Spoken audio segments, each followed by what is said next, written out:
नमस्कार, मी ॲडव्होकेट श्रीकांत वाळून. आज आपणासमोर शेतजमिनीची खरेदी खत करतेवेळी घ्यावयाची काळजी व त्याकरता आवश्यक असणारे कागदपत्रे या संदर्भात चर्चा करणार आहे. सर्वप्रथम खरेदी खत करतेवेळी खरेदी देणाऱ्यांचे आधार कार्ड, पॅन कार्ड, फोटो ही इत्यादी कागदपत्रे आवश्यक आहेत.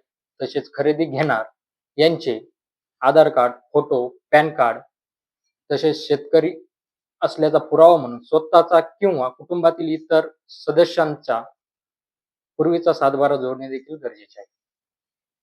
गटाची चतुर्सीमा तसेच खरेदी क्षेत्राची देखील चतुर्सीमा सदर दस्तात नमूद करणे गरजेचे आहे.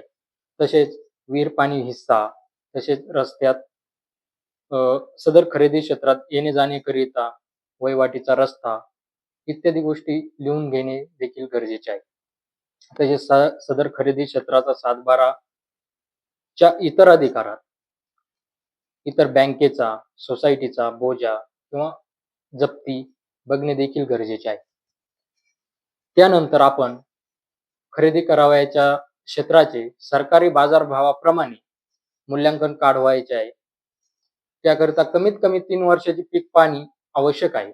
सदर बाजार भावाप्रमाणे खरेदी खताचा मोबदला खरेदी घेणाऱ्यांनी खरेदी देणाऱ्यांना ऑनलाईन स्वरूपात किंवा चेकद्वारे द्यावयाचा आहे. सरकारी बाजार भावाप्रमाणे सदर खरेदी क्षेत्रावर ग्रामीण भाग असेल तर 5% स्टॅम्प ड्युटी भरवायची आहे. तसेच प्रभाव क्षेत्र असेल तर 6% स्टॅम्प ड्युटी भरवायची आहे. तसेच 1% नोंदणी फी देखील भरवायची आहे. खरेदी खताच्या दस्तासोबत आपण जितकी पाने जोडू त्या प्रत्येक पानावरती आपल्याला डॉक्युमेंट हँडलिंग फी ही देखील भरवायची आहे. सदर खरेदी खत नोंदणी करतेवेळी एकूण 4 साक्षीदारांची आवश्यकता आहे. त्यापैकी 2 साक्षीदार हे खरेदी खताच्या दस्तावरती सही करतील.